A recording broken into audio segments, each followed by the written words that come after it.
Avec cet investissement, le groupe allemand tient donc ses engagements, une promesse qui fait suite à un accord de compétitivité. Rappelons son principe, l'entreprise s'engage à maintenir l'activité et l'emploi. En échange, les salariés acceptent une modération salariale ou moins de RTT ou encore plus de flexibilité. Bonsoir Christelle Méral. Bonsoir. Christelle, d'abord, combien d'accords de ce type ont-ils été signés en France ?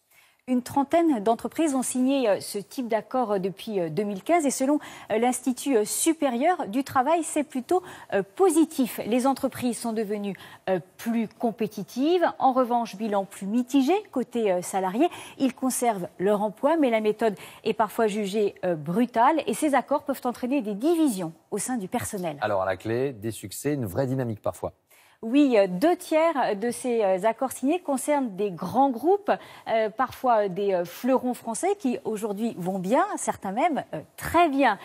Renault, PSA, l'équipementier automobile Valeo ou encore les chantiers navals de Saint-Nazaire. En 2014, cette entreprise était au bord du gouffre. Les salariés ont accepté le gel de 7 jours de RTT par an contre le maintien des 35 heures. Désormais, le carnet de commandes est plein et les salariés récupèrent au fur et à mesure leur jour de RTT. D'accord, mais il y a aussi quelques échecs.